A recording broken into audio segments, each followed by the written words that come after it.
Students अध्याय 2 बहुपद में आगे बढ़ते हुए आज हम प्रश्नावली 2.2 का प्रश्न क्रमांक 1 हल करना सीखेंगे। तो प्रश्न क्रमांक 1 में टोटल 6 सवाल हमें दिए गए हैं। तो एक एक करके इन्हें बहुत अच्छे से समझेंगे और इसका हल उसी तरीके से करेंगे जैसा हमें बोर्ड एग्जाम में करना है, ताकि आपका एक भी नंबर ना कटे। तो नोट्स भी अच्छे से बन जाएंगे और समझ में भी आ जाएगा। तो चलिए फिर शुरुआत करते हैं इसके पहले सवाल से। तो मैं पहले सवाल को प्रश्न के साथ में अलग से लिख लेता हूँ। ये देखिए, ये पहला सवाल हमने अलग से लिख लिया है। हम केवल इसी सवाल पे फोकस करेंगे। हर सवाल अपने आप में एक बड़ा सवाल है और हमने उदाहरण 1, 2 किए हैं इसके। तो उसमें आपने देखा होगा कि उदाहरण 2, 3 और 4 में पहले भी हम ऐसे ही सवालों को कर चुके हैं। तो आप चेक कर लेना एक बार। तो प्रश्नावली में वैसे ही सवाल हैं। इस सवाल में करना क्या है, बहुत अच्छे से समझना कि सबसे पहले हमें एक द्विघात बहुपद दिया रहता है, उसके हमें शून्य ज्ञात करने हैं। क्या ज्ञात करने हैं? शून्यक ज्ञात करने हैं। जब शून्यक ज्ञात हो जाएं तो हमें शून्यकों तथा गुणांकों के बीच संबंध की सत्यता की जांच करनी है कि वो वाले शून्यक जो आए हैं वो सही हैं भी या नहीं भी। तो ये सवाल आप स्टेप बाय स्टेप समझोगे तो बहुत अच्छे से दिमाग में सेट हो जाएगा। सबसे पहले हमें जो भी द्विघात बहुपद दिया रहता है हम उसको लिखते हैं। तो हमने लिखा दिया गया द्विघात बहुपद। आपको भी एग्जाम में इसी तरीके से इसकी शुरुआत करनी है, ठीक है। तो आप जो भी हमें दिया गया है बहुपद उसको लिख लेंगे। तो ये देखिए हमने लिख लिया। बताओ इतना बन जाएगा? बिल्कुल, इतना तो आप कर लोगे। इसके बाद बिल्कुल शांत दिमाग से बहुत अच्छे से समझना है, क्योंकि पहला सवाल समझ में आ गया तो आप अपने खुद से भी कर सकते हो। देखो आपको करना क्या है, मैं यहाँ पे रफ पेपर रख लेता हूँ थोड़ा सा समझने के लिए। ये जो द्विघात बहुपद दिया गया है इसको बहुत अच्छे से समझो। पहले हमने यहाँ पे ये द्विघात बहुपद लिखा। अब इसमें टोटल कितने पद हैं? तो देखो प्लस और माइनस के जो चिन्ह होते हैं वो अलग अलग पदों में विभाजित करते हैं किसी भी बहुपद को। देखो यहाँ पे ऋण का चिन्ह है, यहाँ माइनस का चिन्ह है, यहाँ भी माइनस का चिन्ह है। तो ये एक अलग पद हो जाएगा और ये एक अलग पद हो जाएगा, क्योंकि बीच में क्या है? माइनस का चिन्ह है। यहाँ पे देखो ये माइनस का चिन्ह है तो ये एक अलग पद है जो कि ऑलरेडी मैंने बताया, और एक पद यहाँ पे ये है। तो बताओ कि इस बहुपद में टोटल कितने पद हैं? तो आप कहोगे 1, 2, 3। टोटल कितने पद हैं? 3। अब इसमें आपको क्या करना है कि इसके शून्य ज्ञात करने के लिए आपको एक बात याद रखनी है। वो क्या? सबसे आखिरी वाला जो पद होगा जिसमें केवल संख्या लिखी होगी उसका गुणा आपको x वर्ग के गुणांक में करना है। अब x वर्ग का गुणांक क्या कहलाता है? जो x वर्ग के आगे लिखा रहे। जैसे मैं आपके सामने एग्जाम्पल लेता हूं। जैसे लिखा है 7x वर्ग, तो बताइए x वर्ग के साथ में कौन लिखा है? 7 है ना। तो x वर्ग का गुणांक कितना हो जाएगा? 7। लेकिन अगर ऐसा लिखा है 7 प्लस एक्स स्क्वायर, तो बताओ x वर्ग का गुणांक कितना होगा? तो देखो ये जैसे ही बीच में प्लस लगा तो x वर्ग के साथ में नहीं है 7, ये अलग पद है, क्योंकि धन और ऋण के चिन्ह अलग अलग पदों में डिवाइड करते हैं। तो x वर्ग के आगे कुछ भी नहीं है तो क्या मान लेते हैं? 1। तो x वर्ग का गुणांक कितना माना जाएगा? 1 माना जाएगा। तो इसी तरीके से यहां भी x वर्ग का गुणांक कितना है? 1। तो शून्य ज्ञात करने के लिए सबसे आखिरी वाली संख्या, सबसे आखिरी वाला जो पद होता है उसका गुणा x वर्ग के गुणांक में करना है। तो यहाँ पे कितना है? 1। तो 8 एकम 8। कितनी संख्या मिली? 8। समझ में आया? तो आखिरी वाले पद का गुणा x वर्ग के गुणांक में किया तो 8 एकम 8, तो 8 आया। अब ये बताओ ये जो 8 आया है ये प्लस का आएगा कि माइनस का? तो माइनस का चिन्ह था ना यहाँ पे और यहाँ प्लस है, तो माइनस और यहाँ कोई भी चिन्ह नहीं है तो प्लस का 1 होगा। तो माइनस का 8 गुणा किया प्लस के 1 में, क्योंकि माइनस का 8 का x वर्ग के गुणांक में हुआ। तो पहले अलग अलग चिन्हों का ऋण ही बनता है, माइनस ही आता है। अलग अलग चिन्हों का माइनस ही आएगा। 8 एकम 8। क्लियर हुआ ना? अब ये आ गया 8 एकम 8, वो भी माइनस का। इनका गुणा करने पे। अब ऐसी दो संख्याएं सोचनी है आपको जिनका गुणा 8 आता हो। तो आपने कहा सबसे पहले तो 8 गुणित 1 8 ही आता है। दूसरा आपने कहा 4 दूनी 8, यानी कि 4 और 2 ऐसी दो संख्याएं हैं जिनका गुणा करने से भी 8 आता है, और 8 और 1 ऐसी संख्या है जिनका गुणा करने से भी 8 आता है। लेकिन इनमें से हमें कोई एक ग्रुप सेलेक्ट करना है, या तो ऊपर वाला या फिर ये नीचे वाला। क्योंकि इन दोनों का गुणा 8 है तो ये दो तो प्रिडिक्शन में आ गए, ये दो तो हमने सोच लिए, लेकिन इनमें से कौन सा सही है ये कौन सोचेगा? बीच वाली संख्या। बीच वाली संख्या में क्या लिखा है? बीच वाले पद में क्या लिखा है? -2। मतलब इनको इनके बीच में जोड़ने या घटाने से -2 कौन दे सकता है? तो देखो 8 में 1 जोड़ोगे तो 9 आएगा, और 8 में 1 घटाओगे तो 7 आएगा। तो ये तो कभी नहीं दे सकता, तो ये ही दे सकता है। कैसे दे सकता है? इनको जोड़ने या घटाने से बीच वाला पद आना चाहिए, गुणा करने से तो ये आना चाहिए -8, लेकिन जोड़ने घटाने से बीच वाला पद आना चाहिए। तो कैसे होगा? अगर हमें -2 चाहिए तो हम -4 कर लेंगे और धन का 2 कर लेंगे। तो माइनस का कितना आ जाएगा?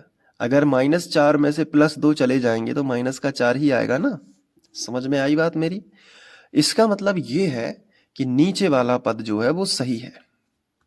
अब हम इसको यहाँ पे लिख लेते हैं। तो क्या लिखेंगे? इनमें x लगा के लिखेंगे, और अब ये जो -2x है इसकी जगह पे हम -4x और +2x लिख लेंगे। x वर्ग -4x +2x और -8। अगर इतनी बात समझ में आ गई तो फिर आप पे बन जाएगा। अब ये जो चीज है, क्या आपको ये समझ में आया? देखो बहुत ध्यान से समझना है कि जो भी हमें बहुपद दिया रहता है, जैसे x वर्ग -2x -8, ये हमें एक बहुपद दिया गया है। तो इसमें टोटल कितने पद थे? 1 2 3। सबसे आखिरी वाले पद का गुणा x वर्ग के गुणांक में किया तो 8 एकम 8 आया। अब वो माइनस का 8 आया क्योंकि माइनस भी था और यहाँ पे प्लस था, प्लस का 1 था, तो +1 और -8 तो -8 ही आया। अब ऐसी दो संख्याएं सोचनी है जिनका गुणा 8 होता हो। तो हमने कहा एक तो 8 एकम 8 होता है और एक 4 दूनी 8 होता है। कौन सा सही रहेगा? तो फिर यहाँ पे पता चला कि इनमें से कौन सा सही रहेगा वो कौन डिसाइड करता है? बीच वाला पद। बीच में कितना लिखा था? -2। तो इनमें से जिसको जोड़ने घटाने से -2 आ जाए वही सही है। तो 8 में 1 जोड़ने से 9 आएगा, 8 में 1 घटाने से कितना आएगा बता दो? 7 आएगा। तो ये तो कभी नहीं हो सकता, तो यही होगा। अब -2 कैसे आ सकता है? बड़ी संख्या माइनस की कर दो, यानी -4 कर दो और प्लस का कितना कर दो? 2 कर दो। तो -4 और प्लस के 2 में से जब घटेंगे तो -2 ही आएगा ना। तो हम बीच वाला जो पद है जिसने डिसाइड की है ये दोनों संख्याएं, तो अब हम बीच वाला पद नहीं लिखते हैं, ये लिख दिया ज्यों कहते हो, ये लिख दिया ज्यों कहते हो। जो बीच वाला पद है इसकी जगह पे हमने लिख दिया -4x + 2x, -4x + 2x। समझ पाए? दोबारा से समझा दिया आपको। इसलिए समझाया क्योंकि पहली बार जो भी बच्चे पढ़ रहे होंगे उनको बहुत कम समझ में आता है ये, क्योंकि जब मैंने पहली बार पढ़ा था तो मुझे भी थोड़ा कठिन लगा था, लेकिन फिर 1-2 बार में आ गया था। अब मुझे ये बताओ कि टोटल कितने पद हो गए? तो आप कहोगे 2 पद ये हो गए और 2 पद ये हो गए। तो टोटल कितने पद हो गए बेटा? 4 पद हो गए। अब इसको कैसे सॉल्व करोगे? बड़ा ही सिंपल है। देखो इन 2 पदों में से अलग कॉमन निकालना है और इन 2 पदों में से आपको अलग कॉमन निकालना है, और कॉमन वही निकलता है जो दोनों के पास हो। इन दोनों से पूछते हैं। देखो यहाँ x है, यहाँ भी x है, क्योंकि x के ऊपर कितने की घात है? 2 की, तो इसके पास तो x गुणित x 2x है, और यहाँ x है, तो दोनों में से x कॉमन निकल सकता है। अब 4 से पूछते हैं। 4 यहाँ पे है लेकिन यहाँ पे थोड़ी ना 4 है, तो केवल x ही कॉमन निकलेगा। तो जब x कॉमन हम बाहर निकाल सकते हैं तो इन दोनों के पास क्या बचेगा वो हम ब्रैकेट में लिखते हैं, कि इन दोनों के पास क्या बचेगा वो हम ब्रैकेट में लिखते हैं। तो चलो देखते हैं। इससे पूछा कि तुम्हारे से x निकल गया तो क्या बचा? इसने कहा 2x थे, 1 निकल भी गया तो 1 रह गया अंदर। ठीक है, माइनस लगा है तो माइनस लगा दिया। इससे पूछा, इसने कहा देखो x निकल गया तो कितना बचा, 4 बचा। ठीक है, अब इसके बाद जैसे ही यहाँ पे ब्रैकेट खत्म होता है, यहाँ पे आते हो तो कौन सा चिन्ह मिलता है, प्लस का। तो यहाँ पे प्लस का चिन्ह लगा दो। फिर क्या लिखा है, 2। अब इन दो पदों में से देखो क्या कॉमन निकल सकता है। देखो यहाँ पे 2 है, क्या इस वाले पद में 2 है? तो कई बच्चे कहेंगे सर नहीं है, यहाँ तो 8 लिखा है, लेकिन है। देखो 2 की दुनिया में 8 आता है कि नहीं, 2 की टेबल में 8 आता है कि नहीं, 2 चौके 8, 4 बार में। तो कॉमन हम 2 निकाल सकते हैं, क्योंकि जो अगले पद में संख्या लिखी है वो 2 से पूरी पूरी बार विभाजित हो रही है। यानी 8 को हम क्या लिख सकते हैं, 2 गुणित 4। तो 2 तो है ना 8 के पास, 4 दूनी 8, 8 को हम लिख सकते हैं 2 गुणित 4। तो 2 उसके पास है तो 2 कॉमन निकल जाएगा, 4 बच जाएगा। तो यानी दोनों पदों से हम 2 कॉमन निकाल सकते हैं। अब x के बारे में सोचते हैं। यहाँ पे x है, क्या यहाँ पे x है? आंसर है नहीं है x यहाँ पे, तो केवल 2 ही कॉमन निकलेगा। अब पूछते हैं कि इन दोनों पदों के पास क्या बचा। तो देखो 2 कॉमन निकल गया तो क्या बचा, x, माइनस लगा है तो माइनस। अब 2 का 8 में भाग कितनी बार जाता है, 4 बार, और वैसे भी 2 कॉमन निकल जाएगा तो 4 ही बचेगा। तो 2 चौके 8, 4 बार चला गया। अब अगर आपके ये दोनों कोष्टक बिल्कुल एक से आ जाते हैं, इसका मतलब है कि आपका सवाल सही जा रहा है। तो आपको ये 2 जगह लिखा है तो दोनों में से कॉमन निकाल के एक जगह लिख दो, x माइनस 4 एक जगह लिख दिया। ये 2 जगह लिखे थे ना, इनको एक जगह लिख दिया, और जो बाहर थे उनको कोष्टक में लिख दिया x प्लस 2। इतना समझ आ गया? इतना समझ आ गया तो बहुत ही अच्छा है। अब इसके बाद आप आराम से कर लोगे। देखो अब हमें चूंकि ये तो गुणनखंड निकल आए हैं, लेकिन हमें चाहिए थे शून्यक, तो इसके आगे एक स्टेप और करते हैं। हम हेडिंग लगाते हैं शून्यक के लिए। और शून्यक के लिए हम क्या करते हैं कि पहले कोष्टक के बराबर 0 ले लेते हैं और दूसरे कोष्टक के भी बराबर 0 ले लेते हैं। तो करते हैं, तो x माइनस 4 बराबर 0, यहाँ पे लिखेंगे या, बीच में आपको या लिखना है और फिर लिख देना है x प्लस 2 बराबर 0। अब ये जो माइनस का 4 है इसका पक्षांतर कर देंगे तो प्लस का हो जाएगा। फिर यहाँ पे जो प्लस का 2 है इसका भी पक्षांतर कर देंगे तो ये माइनस का हो जाएगा। ठीक है, तो शून्यक मिलेंगे 4 और माइनस 2। तो सबसे पहले तो ये बताओ कि ये इतना समझ में आ गया? पहला सवाल है, अच्छे से समझो पेशेंस के साथ में, क्योंकि जिन बच्चों के पास पेशेंस होता है, धैर्य होता है, वही लाइफ में कुछ कर पाएंगे। अगर आप एक सवाल अच्छे से समझोगे तो किसी भी सवाल को रटने की जरूरत नहीं होगी, और सवाल बदल के भी आ जाए तो भी कर पाओगे। तो शून्यक तो आपने कर लिया, चलो शून्यक ज्ञात हो गए। अब करना है जांच। तो जांच के लिए आप अच्छी सी हेडिंग डाल देना यहाँ पे, जांच। ठीक है, ये हमने हेडिंग डाल दी कि चलिए अब जांच करते हैं, क्योंकि क्वेश्चन कह रहा था, क्या कह रहा था क्वेश्चन, कि शून्यकों तथा गुणांकों के बीच के संबंध की सत्यता की जांच करो। यानी चेक करो कि ये जो शून्यक है ये सही है कि नहीं। देखो जांच के लिए मैंने आपको एक सूत्र बताया था, और नहीं है पता तो याद कर लो, लिख लो इसको, कि जब भी हम जांच करेंगे तो शून्यकों का योगफल होता है माइनस एक्स का गुणांक बटे एक्स वर्ग का गुणांक, और शून्यकों का गुणनफल होता है अचर राशि बटे एक्स वर्ग का गुणांक।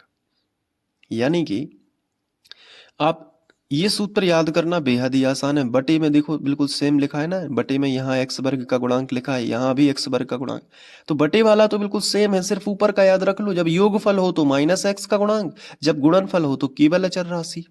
याद हो जाएगा ना, बिल्कुल। इसको अच्छे से नोटबुक में कहीं भी नोट कर लेना। अब इसको मैं जांच करने के लिए पहले ये वाला सूत्र लगा के सत्य प्रूफ करूंगा, इसके बाद ये वाला सूत्र लगाएंगे। तो पहले हेडिंग डालते हैं इस वाले सूत्र की, शून्यकों का योगफल बराबर माइनस एक्स का गुणांक बटे एक्स वर्ग का गुणांक। अब शून्यकों का योगफल, तो शून्यक कौन कौन से हैं, एक है 4 और दूसरा है -2। तो इन दोनों को जोड़ लेते हैं। तो पहले लिख लेते हैं 4, फिर प्लस करेंगे क्योंकि हमें योगफल करना है, लेकिन हमारा दूसरा शून्यक तो -2 है, तो वो ब्रैकेट में लिख लेते हैं अभी कि ये देखो दोनों शून्यक को जोड़ा गया है, ये हमने दिखाया, और ये हम ज्यों का त्यों लिख लेते हैं। इस तरीके से। इसके बाद अब देखो, धन और ऋण यानी प्लस माइनस का माइनस हो जाएगा, तो 4 माइनस 2, और इसके बटे कुछ नहीं है तो हम 1 लिख सकते हैं, और इसको हमने फिर से ज्यों का त्यों लिखा। अब इसके बाद 4 में से 2 घटा दो तो कितने बचे? 2 बचेंगे, और बटे में कितना आएगा? 1, और फिर हमने इसको ज्यों का त्यों लिखा। ठीक है ना, बन जाएगा। अब ये जो माइनस है इसको अभी इस तरफ पहुंचा दो, तो अगले स्टेप में हम माइनस को इस तरफ पहुंचा देते हैं, तो होगा -2/1, और इसको हमने बिना माइनस के लिखा। ये देखिए। अब बताइए मुझे कि x का गुणांक क्या सच में -2 है? तो हमारा जो बहुपद है वो सवाल में ऊपर दिया गया है, ये देखिए। अब इसमें जो x का गुणांक है वो है -2, और जो हमें दिख रहा है, ये देखिए, x का गुणांक कितना दिख रहा है? -2, यानी ये ऊपर वाली जो चीज है वो तो सत्य है। अब नीचे आ जाओ, x वर्ग का गुणांक कितना चाहिए? 1, क्या सच में है?